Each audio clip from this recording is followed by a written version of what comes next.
अब आप केवल 450 रुपये में पेपर वन की तैयारी कर सकते हैं। इसके लिए हम आपको अपने व्हाट्सएप ग्रुप में ऐड करेंगे, जिसके अंदर आपको 10 मिनट का full updated complete video, theory notes, unit wise question, previous question, mock test सब कुछ मिलेगा। इंग्लिश और हिंदी दोनों मीडियम कवर किए जाएंगे। तो जल्दी से इस नंबर के ऊपर कॉन्टैक्ट और व्हाट्सअप करिए, आपको पूरी जानकारी मिल जाएगी।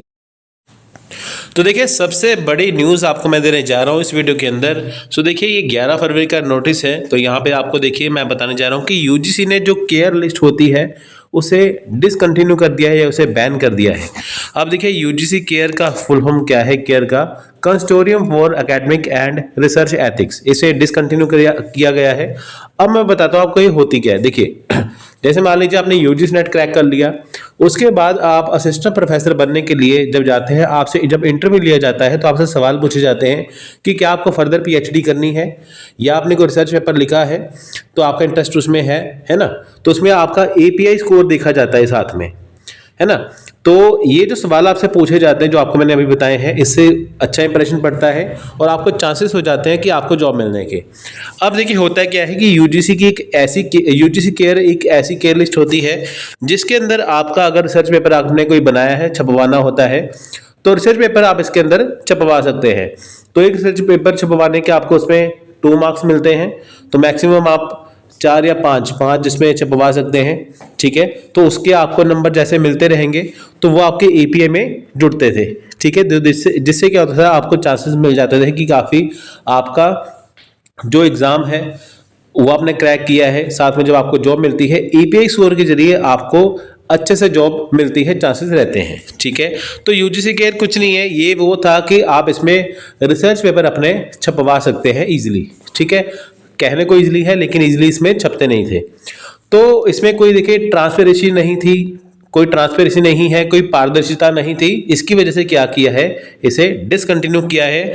अभी जो गवर्नमेंट है तो वो एक नई चीज़ लेके आएगी जिसमें ट्रांसपेरेंसी होगी, आप इजीली इसमें जर्नल पेपर इसमें छपवा सकते हैं, ठीक है। तो इसे डिसकंटिन्यू किया गया क्यों? क्योंकि देखिए, इसमें बहुत सारी चीज़ें जो थी वो इरिटेट कर रही थी स्टूडेंट्स को।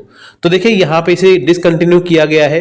तो आप देखिए, 28 नवंबर 2018 को इसे एस्टैब्लिश किया गया था और 3 अक्टूबर 2024 को इसे 584th मीटिंग में इसे डिसकंटिन्यू कर दिया गया है, ठीक है। अब देखिए, नई चीज़ लेके आई जाएगी जिसके दौरान क्या होगा, आप इजीली इसमें जर्नल पेपर छपवा सकते हैं, अपना रिसर्च पेपर छपवा सकते हैं। तो अब आप यूजीसी केयर में आपको अपना रिसर्च पेपर छपवाने की जरूरत नहीं पड़ेगी, ठीक है। तो आपके लिए ये अच्छी खबर भी है, ठीक है, क्योंकि रिसर्च पेपर जो आपके होते हैं वो आप छपवा सकते हैं, लेकिन एक नई चीज़ लेके आएगी तो जिसके जरिए क्या होगा कि आप उसे छपवा सकते हैं। अब देखिए, यहाँ पे एक और चीज़ मैं आपको बताऊं कि now placed in the public domain for their feedback. अब देखिए, आपको फीडबैक देना है 25 फरवरी 2025 तक यहाँ पे, कि फीडबैक में आपको लिखना होगा कि आप क्या चाहते हैं, इसकी जगह पे कैसा होना चाहिए, रिसर्च पेपर कहाँ छपने चाहिए, जो आपको अच्छा लगे।